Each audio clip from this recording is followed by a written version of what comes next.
Welcome back to my YouTube channel. Today we are going to discuss about the topic Bryophyte.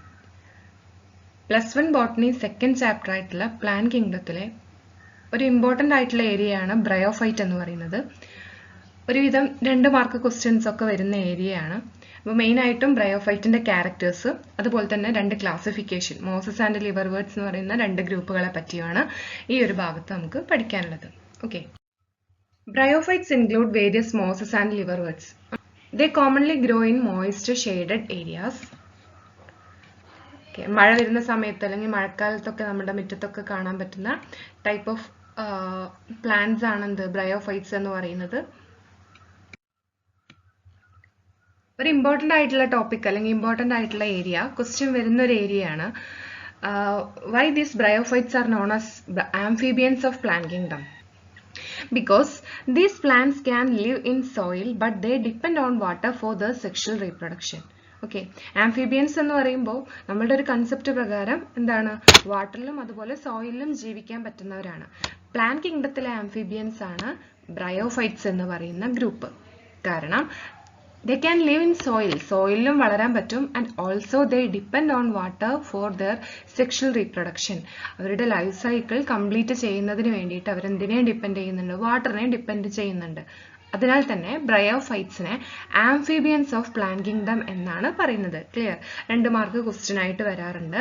ഏത് ഗ്രൂപ്പാണ് amphibians of plant kingdom എന്നറിയപ്പെടുന്നത്, അല്ലെങ്കിൽ എന്തുകൊണ്ടാണ് ബ്രയോഫൈറ്റ്സിനെ amphibians of plant kingdom എന്ന് പറയുന്നത് എന്ന രീതിയിലൊക്കെയാണ് ക്വസ്റ്റ്യൻസ് വരാറ്. The bryophytes usually occur in damp, humid and shaded localities. And the plant body is more differentiated than that of algae. നമ്മൾ തൊട്ട് മുൻപ് പഠിച്ചിട്ടുള്ള ആൽഗെ എന്ന ഗ്രൂപ്പിനെക്കാളും കുറച്ചുകൂടി അഡ്വാൻസ്ഡ് ആയിട്ടുള്ള ക്യാരക്ടേഴ്സ് കാണുന്ന ഒരു ഗ്രൂപ്പ് ആണ് ബ്രയോഫൈറ്റ്സ് എന്ന് പറയുന്നത്. അവരുടെ ബോഡിയും നമുക്ക് താലസ് എന്ന് പറയാം. കാരണം ഒരു ട്രൂ ആയിട്ടുള്ള റൂട്ട്, സ്റ്റെമ്മ്, ലീഫ് എന്നീ വിഭാഗങ്ങൾ അല്ലെങ്കിൽ എന്നീ കാറ്റഗറികൾ നമുക്ക് എന്തായിട്ട് കാണാൻ പറ്റില്ല. അല്ലെങ്കിൽ നമുക്ക് പ്ലാന്റ് ബോഡിയെ എന്നീ രീതിയിൽ true root, true stem, true leaf എന്ന രീതിയിൽ നമുക്ക് കാണാൻ പറ്റില്ല. So their body is also thallus like. They may be prostrate or erect. Prostrate പറ്റിപ്പിടിച്ച് വളരുന്നവരുണ്ടാവും, അല്ലെങ്കിൽ ഇറക്റ്റ് ആയിട്ട് കാണുന്നവരുണ്ടായിരിക്കാം. And they attached to the substratum by unicellular or multicellular rhizoid. Root like സ്ട്രക്ചേഴ്സിനെയാണ് നമ്മൾ റൈസോയിഡ് എന്ന് പറയുന്നത്. By using these rhizoid they attached to the substratum. They lack true root, stem and leaves. Instead, they possess root-like, stem-like and leaf-like structures. And their main plant body is haploid or gametophytic ആയിട്ടുള്ള plant body ആണ്. We can represent it as N. Hence, the plant body is known as gametophytic plant body. Male sex ഓർഗനും female sex ഓർഗനും separate ആയിട്ട് നമുക്ക് ഈ ഒരു ബ്രയോഫൈറ്റിൽ കാണാൻ പറ്റും. Male sex organ is known as antheridium and they produces biflagellate antherozoid. Here the sex organ is known as antheridium and the gametes are known as anthrozooid. Like this, the female sex organ is archegonium and produces single egg. Female sex organ archegonium ആണ്. അതുപോലെ female gamete എന്ന് പറയുന്നതാണ് egg. And the anthrozooid are released into the water and they come in contact with the archegonium. അപ്പോൾ ബൈഫ്ലജലേറ്റ് ആയിട്ടുള്ള ആന്ത്രോസോയിഡ് വാട്ടറിലേക്കാണ് release ചെയ്യുന്നത്. ആ വാട്ടറിലൂടെയാണ് ആന്ത്രോസോയിഡ് archegonium ആയിട്ട് contact വരുന്നത്. And the anthrozooid and egg fuses to form diploid zygote. So zygote ploidy എപ്പോഴും എന്തായിരിക്കും? 2n ആയിരിക്കും. ഗ്യാമേറ്റിന്റെ ploidy എപ്പോഴും ഹാപ്ലോയിഡ് ആയിരിക്കും. ഓക്കെ, അപ്പൊ ആന്ത്രോസോയിഡ് ഹാപ്ലോയിഡ് ആണ്, എഗ് ഹാപ്ലോയിഡ് ആണ്. 2 haploid body come in contact and fuse to form a diploid zygote. And the zygote do not undergo reduction division immediately. Immediate ആയിട്ടുള്ള ഒരു reduction division zygote ഇവിടെ സംഭവിക്കുന്നില്ല. Instead, they produces a multicellular body called sporophyte. അപ്പോൾ gametophytic ആയിരുന്നു plant body. ഈ ഒരു gametic fusion കഴിഞ്ഞതിന് ശേഷം ഒരു പുതിയ സ്ട്രക്ചർ ആയിട്ട് മാറുന്നു. അതിനെ സ്പോറോഫൈറ്റ് എന്നാണ് പറയുക. സ്പോറോ മീൻസ് സ്പോർ ബിയറിംഗ് ആയിട്ടുള്ള, fight plant body. Okay, spore bearing ആയിട്ടുള്ള പ്ലാന്റ് ബോഡീനെയാണ് എന്ത് പറയുന്നത്? സ്പോറോഫൈറ്റ് എന്ന് പറയുന്നത്. And they are not free living. They attached to the gametophyte and derive nourishment from it. അപ്പോൾ ഈ സ്പോറോഫൈറ്റ് എന്നത് ഫ്രീ ലിവിംഗ് ആയിട്ടുള്ള ഒരു പ്ലാന്റ് ബോഡി അല്ല. അവർ ഗാമറ്റോഫൈറ്റിക് ആയിട്ടുള്ള പ്ലാന്റ് ബോഡി ആയിട്ട് എപ്പോഴും അറ്റാച്ച്ഡ് ആയിട്ടായിരിക്കും ഉണ്ടാവുന്നത്. അതിൽ നിന്നാണ് അവർക്ക് നറിഷ്മെന്റ് കിട്ടുന്നത്. And the sporophyte undergo reduction division and produces haploid spore. ഈ സ്പോറോഫൈറ്റിൽ ഇനി റിഡക്ഷൻ ഡിവിഷൻ സംഭവിച്ചിട്ട് ഹാപ്ലോയിഡ് ആയിട്ടുള്ള സ്പോറുകൾ ഉണ്ടാവുന്നു. ദെൻ സ്പോർ ജെർമിനേറ്റ് ചെയ്തിട്ട് വീണ്ടും ഗാമറ്റോഫൈറ്റ് ആയിട്ടുള്ള പ്ലാന്റ് ബോഡി ആയിട്ട് മാറുന്നു. ക്ലിയർ? ഒരു സിമ്പിൾ ലൈഫ് സൈക്കിൾ ആണ്, ജസ്റ്റ് ഡയഗ്രമാറ്റിക് റെപ്രസെന്റേഷൻ ആയിട്ടാണ് കൊടുത്തിട്ടുള്ളത്. ഗാമറ്റോഫൈറ്റിക് ആയിട്ടുള്ള പ്ലാന്റ് ബോഡി, ഈ പ്ലാന്റ് ബോഡിയിൽ നമ്മൾ ഗാമറ്റോഫൈറ്റ് എന്ന് പറയാൻ കാരണം എന്താണ്? ഗാമേറ്റ് ആയിട്ടുള്ള മെയിൽ ഗാമേറ്റ് ആയിട്ടുള്ള ആന്ത്രോസോയിഡും ഫീമെയിൽ ഗാമേറ്റ് ആയിട്ടുള്ള എഗ്ഗും കാണും അല്ലേ? ഈ ഒരു പ്ലാന്റ് ബോഡിയിൽ ഇതാ ഫീമെയിൽ സെക്സ് ഓർഗൻ ആയിട്ടുള്ള ആർക്കിഗോണിയം ഇവിടെ കാണിച്ചിട്ടുണ്ട്. ആർക്കിഗോണിയത്തിന്റെ ഉള്ളിലാണ് ഫീമെയിൽ സെക്സ് ഗാമേറ്റ് ആയിട്ടുള്ള എഗ്ഗ് ഉണ്ടാവുന്നത്. മെയിൽ സെക്സ് ഓർഗൻ ആയിട്ടുള്ള ആന്ത്രേഡിയത്തിനുള്ളിൽ ഒരു ബൈഫ്ലജലേറ്റഡ് ആയിട്ടുള്ള ആന്ത്രോസോയിഡ് ഉണ്ടാവും.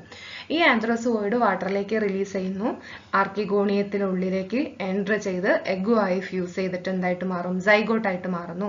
ഓക്കെ, ഈ സൈഗോട്ട് പിന്നീട് ഡെവലപ്പ് ചെയ്തിട്ട് എന്തായിട്ടാണ് മാറുന്നത്? ഒരു സ്പോറോഫൈറ്റിക് ആയിട്ടുള്ള പ്ലാന്റ് ബോഡി ആയിട്ട് മാറുന്നു. കണ്ടോ, ഇതാണ് സ്പോറോഫൈറ്റ് എന്ന് പറയുന്നത്. ഈ sporophyte always attached to the gametophytic plant body. Okay, ഇത് ഡിപ്പെൻഡ് ചെയ്തിട്ടാണ് ജീവിക്കുന്നത്. അതായത് സ്പോറോഫൈറ്റ് ഗാമറ്റോഫൈറ്റിനെ ഡിപ്പെൻഡ് ചെയ്തിട്ടാണ് ജീവിക്കുന്നത്. ഈ ഒരു സ്പോറോഫൈറ്റ് എന്ന് പറയുന്ന സ്ട്രക്ചറിന് മെയിൻ ആയിട്ട് ഫൂട്ട് എന്ന് പറയുമ്പോൾ ഇവിടെ അറ്റാച്ച് ചെയ്യാൻ വേണ്ടി ഹെൽപ്പ് ചെയ്യുന്നു. ദെൻ സീറ്റ എന്ന് പറയുന്ന ഒരു സ്റ്റോക്ക് ഉണ്ടായിരിക്കും, ഒരു ക്യാപ്സ്യൂൾ എന്ന് പറയുന്ന ഒരു സ്ട്രക്ചർ ഉണ്ടായിരിക്കും. ഈ ക്യാപ്സ്യൂളിന്റെ ഉള്ളിൽ വെച്ചിട്ട് മിയോസിസ് സംഭവിച്ചിട്ടാണ് എന്തായിട്ട് മാറുന്നത്? സ്പോറുകൾ പ്രൊഡ്യൂസ് ചെയ്യുന്നത്. Hence they are known as sporophytic. Spore bearing ആയിട്ടുള്ള പ്ലാന്റ് ബോഡിയാണ് എന്ത്? സ്പോറോഫൈറ്റ് എന്ന് പറയുന്നത്. കണ്ടോ, സ്പോറുകൾ പ്രൊഡ്യൂസ് ചെയ്യുന്നു, ആ സ്പോർ റിലീസ് ചെയ്യുന്നു. ഇനി എന്താണ്? സ്പോർ ജെർമിനേറ്റ് ചെയ്തിട്ട് വീണ്ടും പ്ലാന്റ് ബോഡി ആയിട്ട് തന്നെ മാറുന്നു. ഏത് പ്ലാന്റ് ബോഡിയാണ്? ഗാമറ്റോഫൈറ്റിക് ആയിട്ടുള്ള പ്ലാന്റ് ബോഡി ആയിട്ട് മാറുന്നു. ഇങ്ങനെയാണ് എന്ത്? ലൈഫ് സൈക്കിൾ അവർ കംപ്ലീറ്റ് ചെയ്യുന്നത്. ഓക്കെ, ഈ ഒരു ഡയഗ്രത്തിൽ നിന്ന് ഇവരുടെ ലൈഫ് സൈക്കിൾ എങ്ങനെയാണെന്നുള്ളത് കറക്റ്റാണ്. ഇനി എക്കണോമിക് ഇമ്പോർട്ടൻസ് ആണ് നമ്മളുടെ ബ്രയോഫൈറ്റിന്റെ. കുറച്ച് ആൽഗെ പോലെ ഡീറ്റെയിൽ ആയിട്ട് പഠിക്കാനൊന്നുമില്ല, 2-3 പോയിന്റുകൾ മാത്രം. എന്തൊക്കെയാണ് മെയിൻ ആയിട്ടുള്ള ഇമ്പോർട്ടൻസ് ഉള്ളത് നോക്കാം. Mosses provide food for herbaceous mammals, birds and other animals. ഈ മോസസ് എന്ന് പറയുന്ന ഒരുപാട് ഹെർബേഷ്യസ് ആയിട്ടുള്ള മാമൽസിനും ബേർഡ്സിനും അതേപോലെ അതർ അനിമൽസിനും ഒക്കെ എന്തായിട്ട് മാറുന്നുണ്ട്? ഫുഡായിട്ട് ഹെൽപ്പ് ചെയ്യുന്നുണ്ട്. ദെൻ സ്ഫാഗ്നം ഒരു മോസ് ആണ്. And they provide peat that have long been used as a fuel and packing material for transshipment of living material because of their capacity to hold water. Sphagnum എന്ന് പറയുന്ന ഒരു moss ആണ്. അവർ provide ചെയ്യുന്ന ഒരു ഇതാണ് Pete എന്ന് പറയുന്നത്. Okay, ഈ പീറ്റ് എന്ന് പറയുന്നത് എന്തിനു വേണ്ടിയിട്ട് യൂസ് ചെയ്യുന്നുണ്ട്? ഫ്യൂവൽ ആയിട്ട് യൂസ് ചെയ്യുന്നുണ്ട്. അതേപോലെ തന്നെ നമ്മൾ ലിവിങ് ആയിട്ടുള്ള മെറ്റീരിയൽസ് ട്രാൻസ്പോർട്ട് ചെയ്യുന്ന സമയത്ത് ഈ പാക്കിംഗ് മെറ്റീരിയൽ ആയിട്ട് ആരെ യൂസ് ചെയ്യുന്നുണ്ട്? സ്ഫാഗ്നം പ്രൊഡ്യൂസ് ചെയ്യുന്ന പീറ്റിനെ യൂസ് ചെയ്യുന്നു. And the mosses along with the lichen first colonize rock and they decompose the rock and making the substratum suitable for growth of higher plants. ഈ Moses ആണ്, നമ്മളിപ്പോൾ ഒരു bear ആയിട്ടുള്ള ഒരു rock ആണെന്ന് വിചാരിക്കാം. ആ ഒരു ഏരിയയിൽ മോസസും ലൈക്കൺസും ഒക്കെ ആയിരിക്കും ആദ്യം അവരെ വളർന്നു തുടങ്ങുന്നത്. ഓക്കെ, അങ്ങനെ അവർ വന്ന് കോളനൈസ് ചെയ്തിട്ട് ഈ റോക്കിന്റെ ഒക്കെ ഡീകമ്പോസിഷന് കാരണമാവും. റോക്ക് ഡീകമ്പോസ് ചെയ്യുന്നതോടുകൂടി റോക്ക് പൊടിഞ്ഞെന്തായിട്ട് മാറുന്നു? മണ്ണായിട്ട് മാറുന്നു. ഓക്കെ, ഈ മണ്ണിൽ നിന്നുമാണ് പിന്നീട് പുതിയ പുതിയ പ്ലാന്റ്സിന് വളരാൻ ആവശ്യമായിട്ടുള്ള ഒരു ഏരിയ അവിടെ സൃഷ്ടിക്കുകയാണ് ചെയ്യുന്നത്. And mosses form dense mat in the soil and they produces impact of falling rain and prevent soil erosion. Okay, അപ്പോൾ ഈ മോസസ് കൂടുതലായിട്ട് വളരുന്ന ഏരിയയിലൊക്കെ എന്ത് ചെയ്യുന്നത്? സോയിൽ ഇറോഷനും അതേപോലെ തന്നെ ഹെവി റെയിൻഫോൾ കാരണം ഉണ്ടാകുന്ന നല്ല ലാർജ് ഇമ്പാക്റ്റുകൾ ഉണ്ടായിരിക്കുമല്ലോ. ഓക്കെ, അത് ടൈപ്പാണ് എന്ത്? സോയിൽ ഇറോഷൻ എന്ന് പറയുന്നത്. അപ്പം അത്തരത്തിലുള്ള ഇമ്പാക്റ്റുകളൊക്കെ ഒരുവിധം കുറയ്ക്കാൻ വേണ്ടിയിട്ട് ആര് ഹെൽപ്പ് ചെയ്യുന്നുണ്ട്? ഇത്തിരി കുഞ്ഞന്മാരായിട്ടുള്ള ഈ ബ്രയോഫൈറ്റുകൾ ഹെൽപ്പ് ചെയ്യുന്നുണ്ട്. Next, the bryophytes are classified into liverworts and mosses.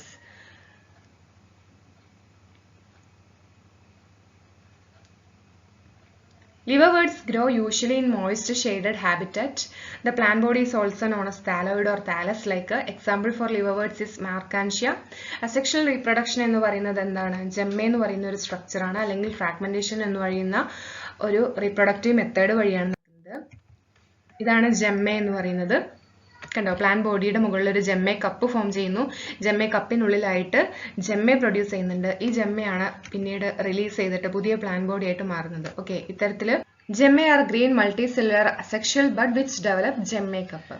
And later the gemmae from gemmae cup detached from the parent body and germinate to form new individual and the spore germinate and from free living gametophyte.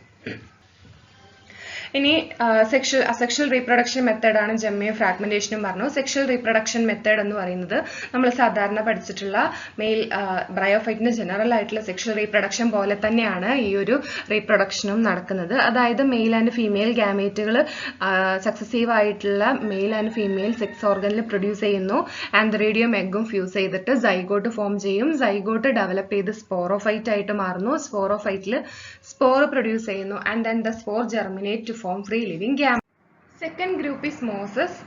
Their primary life cycle is also gametophyte and which consists of two stages. Protonema stage ഉണ്ട്, leafy stage ഉണ്ട്. അതായത് male and female gamete fuse ചെയ്യുന്നു, zygote form ചെയ്യുന്നു. Zygote develop ചെയ്തിട്ട് sporophyte ആവുന്നു.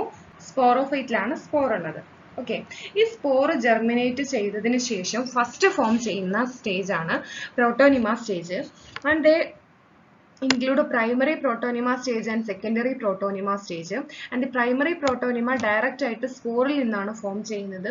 And the primary protonema later developed to form secondary protonema. So the characters of the primary protonema include they are creeping, green, branched and frequently filamentous stage. Next one, secondary protonema. It's developed from primary protonema, and later the primary protonema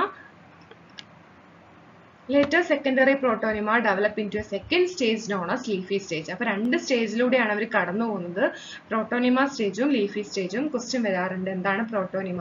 ഈ പ്രോട്ടോനിമ അതേപോലെ തന്നെ നമുക്ക് pteridophyte prothallus എന്ന് പറഞ്ഞ് പഠിക്കാനുണ്ട്. അതും വെച്ചിട്ട് question വരാറുണ്ട്. ഓക്കെ, നമുക്ക് മാറിപ്പോവാൻ ചാൻസ് ഉള്ള രണ്ട് ഏരിയാസ് ആണ് പ്രോട്ടോനിമ പ്രോതാലസ് എന്ന് പറയുന്നത്.